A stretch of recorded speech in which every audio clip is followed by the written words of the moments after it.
Seperti yang sudah terlihat di layar, materi kita hari ini adalah mengenai reproduksi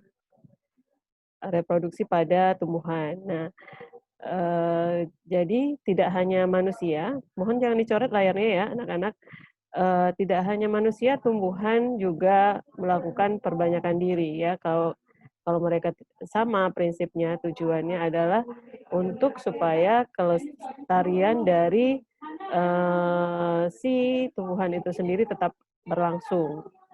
Dengan adanya keturunan, berarti akan ada penerus dari setiap jenis tumbuhan. Apapun tumbuhan yang ada di permukaan bumi yang fana ini ya. Jadi untuk itu kita harus pelajari dulu apa yang harus kalian lakukan pada topik ini, ya apa yang diharapkan oleh uh, apa yang diharapkan kalian dapat setelah kalian pelajari materi ini ya. Oke, kompetensi yang diharapkan. Kalian bisa menganalisis sistem perkembangbiakan pada tumbuhan dan hewan. Nah, hewan ini nanti setelah tumbuhan ya. Cuma ini kompetensi dasarnya secara umum. Serta penerapan teknologi pada sistem reproduksi tumbuhan dan hewan. Jadi kita nggak cuma belajar bagaimana jenis-jenis reproduksi pada tumbuhan dan hewan, tapi juga karena sekarang teknologi harus dibarengi juga dengan teknologi. Jadi kalau kita terus menanam, terus mengembangkan tumbuhan secara tradisional, mungkin kita akan apa istilahnya ya, ketinggalan dari teknologi yang sudah ada saat ini. Kemudian nanti di akhir kalian misalnya akan minta untuk menyajikan karya. Ini nanti kita akan ada project lagi, menyajikan karya hasil perkembangbiakan pada tumbuhan dengan menerapkan teknologi yang nanti akan kita pelajari yang bisa kita hubungkan dengan sistem reproduksi pada tumbuhan. Oke, ini yang diharapkan supaya kalian setelah mempelajari ini kalian bisa memahami jenis-jenis perkembangbiakan pada tumbuhan. Ini koma ya. Kemudian memahami teknologi yang mampu membantu proses perkembangbiakan pada tumbuhan, ya. Jadi ada teknologi-teknologi baru yang sekarang bisa kita terapkan untuk bisa memuliakan tanaman. Jadi untuk bisa membuat tumbuhan tumbuh lebih baik, tumbuh lebih cepat, tumbuh lebih banyak dan hasilnya lebih bagus. Kemudian menganalisis pemanfaatan teknologi dalam membantu proses perkembangbiakan tumbuhan. Nah, tapi teknologi ini nantinya tidak akan sesuai untuk setiap jenis kondisi ya. Ada kondisi yang memungkinkan kita untuk menggunakan teknologi A, mungkin ada kondisi lain yang harus menggunakan teknologi yang jenis lainnya. Nah, ini materi ini kita akan membahas mengenai hubungan antara sistem reproduksi dengan teknologi yang bisa diterapkan untuk menunjang reproduksi tumbuhan. Ya. Yang terakhir adalah kalian menyajikan karya hasil perkembangbiakan pada tumbuhan. Kita nanti akan coba apa yang bisa kita sajikan dengan apa yang sudah kalian pelajari di materi ini. Ya. Kemudian kita akan lihat, nah kita akan pelajari dulu, tadi kan ada masalah hewan dan tumbuhan, tapi kita akan khususkan dulu pada reproduksi tumbuhan. Dari asal katanya, reproduksi. Ini dua kata sebenarnya, re dan produksi, di mana proses memproduksi kembali. Jadi produksi itu kan menghasilkan sesuatu yang baru. Jadi reproduksi itu berarti setiap tumbuhan, setiap makhluk hidup harus meregenerasikan. Kalau misalnya dia tumbuhan sudah tua, kemudian akan ada penerusnya lagi untuk meneruskan ciri-ciri yang dimiliki oleh tumbuhan asal. Oke, reproduksi di sini juga ada penjelasannya. Nah, tapi masalahnya ada dua jenis reproduksi. Tidak reproduksi tumbuhan itu tidak sesederhana yang kita lihat bahwa oh ada pohon, kemudian pohonnya berbunga, kemudian berbuah, buahnya kita makan, bijinya kita buang jadi tumbuhan baru. Itu yang kita tahu ya kan. Tapi ada juga banyak yang ternyata mereka tidak perlu biji, mereka bisa tumbuh malah dari daunnya sendiri. Nanti kita lihat itu yang mana. Oke. Nah, jadi ada dua jenis di sini, ada dua jenis kata baru, ada yang seksual dan aseksual. Jadi ada yang harus secara proses pertemuan sel kelamin jantan dan betina, tapi ada juga yang tidak perlu. Jadi dia bisa tumbuh dari bagian tubuh induknya sendiri. Nanti kita coba lihat. Nah, Kita akan belajar dulu yang aseksualnya, aseksual. Mungkin pemaparan di sini sangat singkat, jadi tugas kalian nanti kalau memang masih kurang informasi yang ada di sini, itu boleh cari di buku referensi, buku paket, buku Erlangga, internet, dan sebagainya. Nah, ini contoh yang secara aseksual, di mana tumbuhan itu tumbuh dari bagian tubuh induknya sendiri tanpa harus membutuhkan dua jenis tumbuhan yang berbeda. Seperti kita ketahui, manusia itu kalau bisa mereproduksi kan dia harus ada wanita dan laki-laki, ada jantan dan ada betina. Nah, tumbuhan juga punya. Jadi ada tumbuhan yang ada alat kelaminnya juga, ya. Jadi selama ini mungkin kalian nggak cuma tahu kalau hewan dan manusia yang punya alat kelamin, tapi tumbuhan juga. Nanti kita akan lihat di mana alat kelamin tumbuhan. Nah, kali ini kita tidak bicara dengan itu dulu, kita bicara dengan aseksual, berarti yang tidak membutuhkan alat kelamin. Seperti contoh ini kayaknya pohon ini sudah tidak ada yang mudah-mudahan semua tahu ya. Ini pohon pisang. Nah, pisang itu seperti kita tahu itu tumbuh dari bagian tubuh si induk namanya tunas. Jadi dia akan tumbuh terus tanpa ada nggak orang nanam biji pisang? Nah, tidak ada orang yang nanam biji pisang ya. Jadi pisang itu tumbuh dari bagian tubuh si induknya sendiri. Oke. Kemudian coba lihat di sini ada stroberi juga. Nanti kita lihat pelajari lagi kenapa dia dibilang aseksual di sini ya. Di sini lihat nanti kalau misalnya ada yang langsung pernah lihat langsung cara penanaman stroberi itu sebenarnya dia kayak ada batang yang nanti ditanam lagi ke dalam tanah ya, nanti batang itu akan tumbuh lagi. Itu kayak stolon mungkin istilahnya. Nah, coba lihat tumbuhan ini. Tumbuhan ini, induk ini tumbuh dari bagian daunnya, induk barunya. Ya kan? Ini namanya tunas adventif. Ini juga bagian dari cara reproduksi yang tidak melibatkan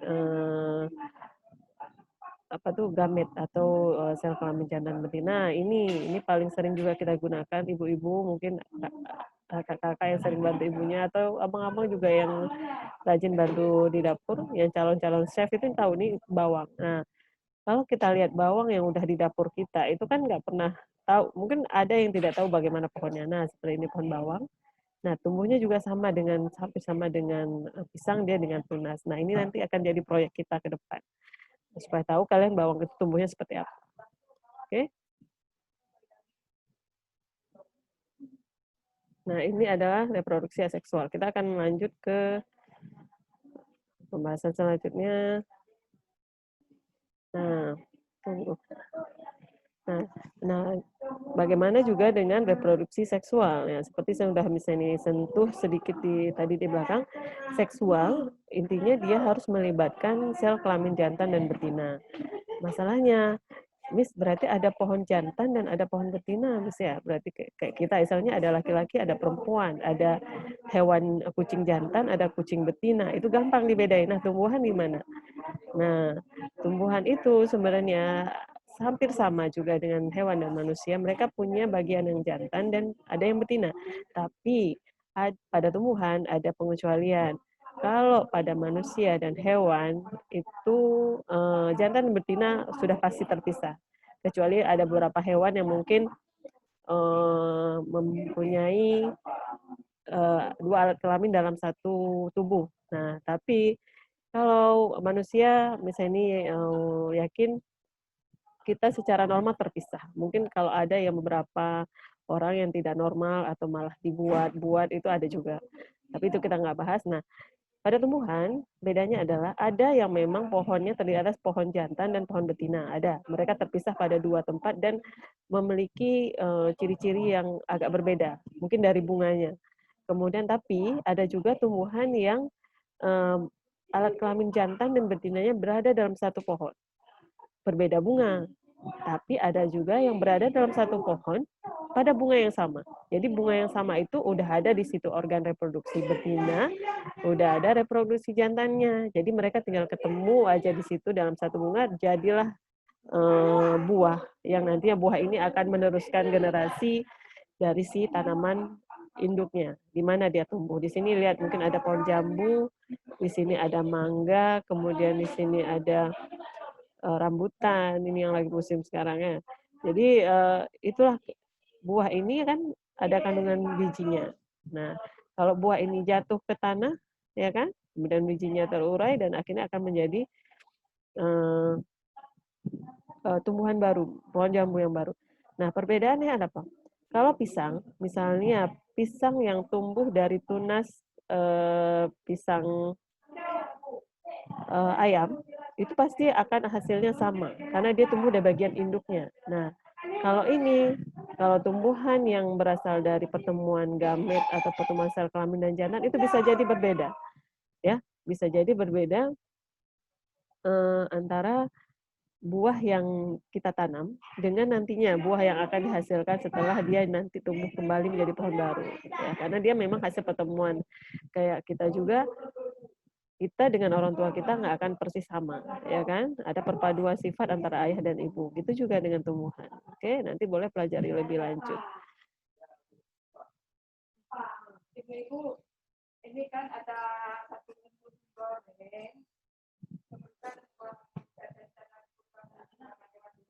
Nah, ini coba lihat. Misalnya akan tadi kan ada 3 ya. Ada tumbuhan, ada 3. Ada tumbuhan yang itu alat reproduksinya terpisah antara pohon A dengan pohon B, tapi dalam jenis yang sama, jambu A dan jambu B. Ada yang paling gampang dilihat itu pepaya. Pepaya itu kelihatan sekali. Kalau yang ada bunganya kecil-kecil yang sering dibuat sayur, itu bunga jantan. Nah, ada satu lagi pepaya yang bunganya besar. Nah, itu ada bunga betina. Ya kan? Nanti bisa lihat kan, kenapa bunga pepaya yang bunganya kecil-kecil itu nggak pernah akan jadi buah. Sedangkan pepaya yang bunganya besar itu nantinya bisa jadi buah. Nah, itu yang membedakan, itu paling gampang diamati. Mungkin masih banyak jenis yang lain. Nah, ada satu lagi pohon yang dalam satu pohon dia ada 2 jenis bunga, ada bunga jantan dan ada bunga betina, tapi dalam satu pohon. Nah, yang ini yang ditunjukkan di layar ini adalah bunga yang dalam satu bunga ada jantan dan ada betina, komplit di situ. Jadi hari ini di sini kita akan lihat bagian-bagiannya. Nah, di sini ada bagian kita lihat dulu dari yang paling luar ya, dari tangkai mungkin ya. Nanti kita akan lihat ke dalam. Tangkai, kemudian ada kelopak bunga. Ini masih bisa terlihat dari luar.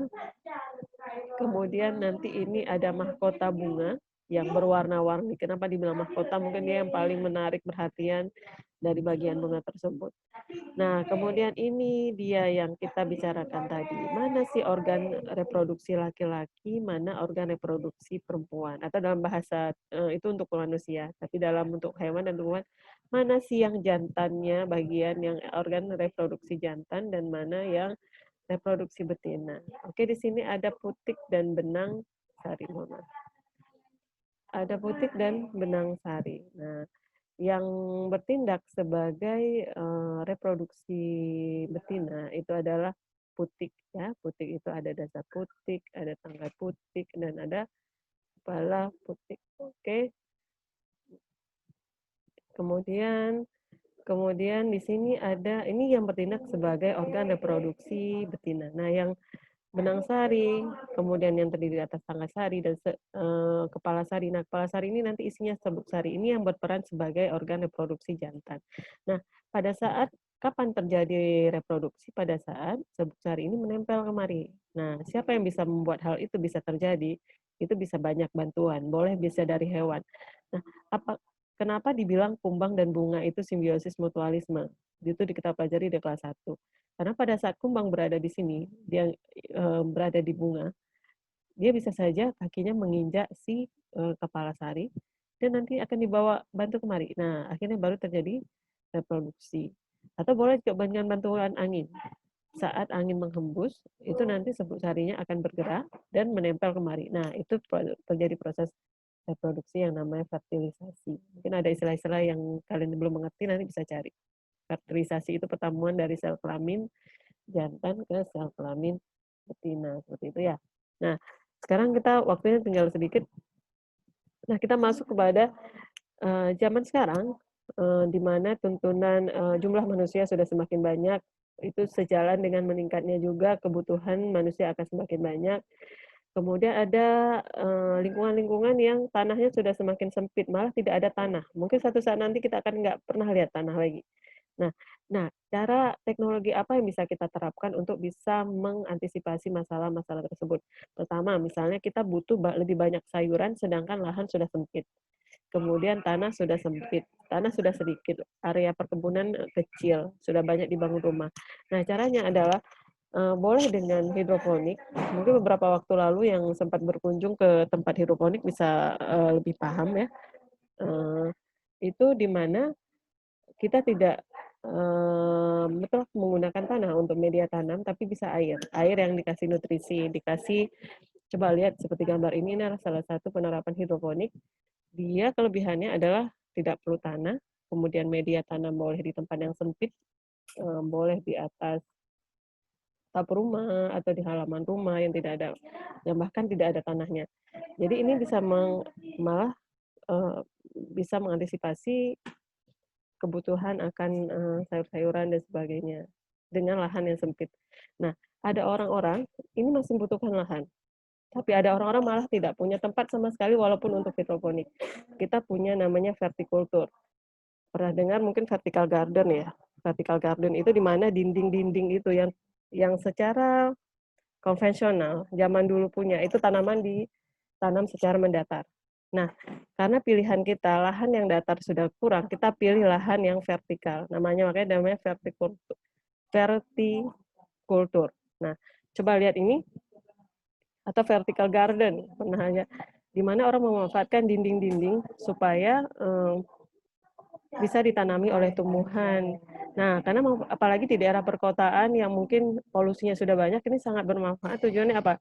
Fungsi dari tumbuhan adalah penyaring karbon dioksida untuk bisa menghasilkan oksigen. Nah, pada saat di perkotaan itu jumlah tanaman semakin sedikit, kemudian lahan untuk ditanami juga tidak ada, vertical garden menjadi pilihan yang paling tepat selain bisa memberi apa ya, mengurangi polusi, juga bisa menghasilkan kalau yang ditanam itu adalah sayuran dan sebagainya.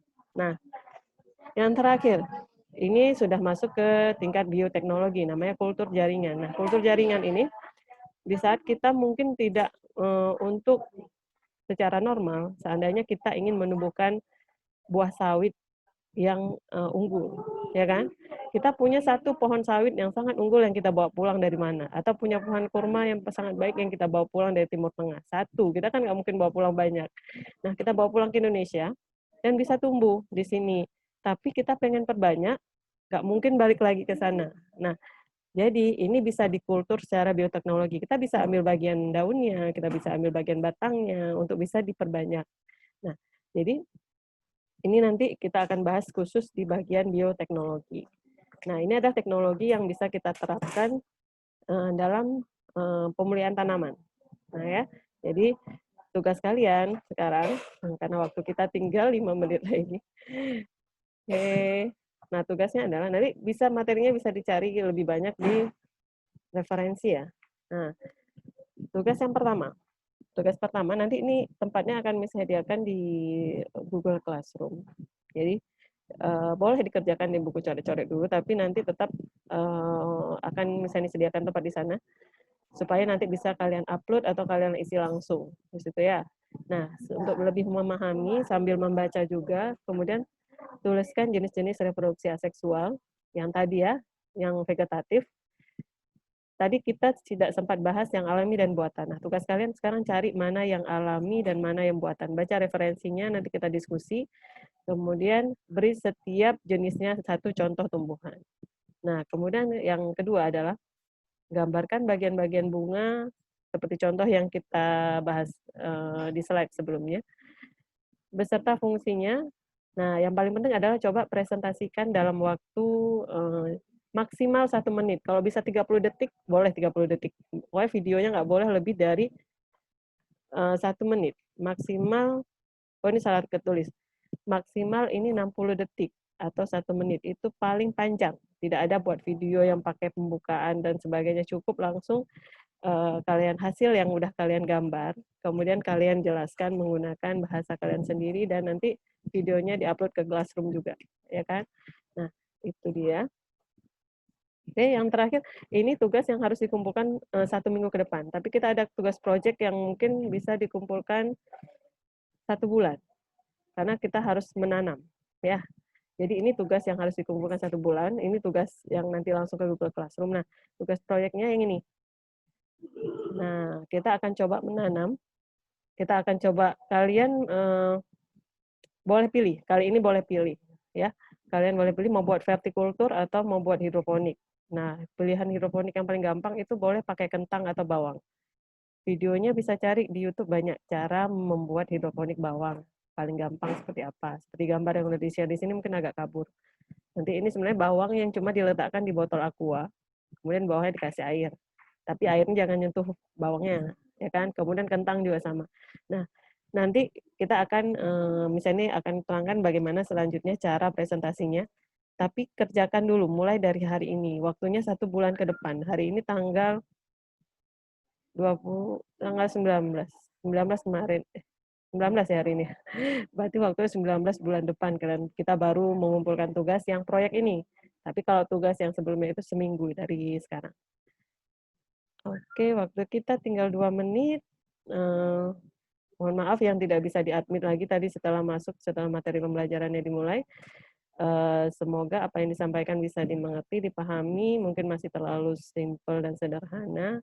Tolong dicari informasi tambahannya di media apapun. Boleh di buku teks, boleh di buku referensi, boleh di internet, tapi yang ada hubungannya dengan materi kita. Baik, misalnya diakhiri dengan Assalamualaikum warahmatullahi wabarakatuh. Sampai ketemu pada materi selanjutnya. Bye-bye.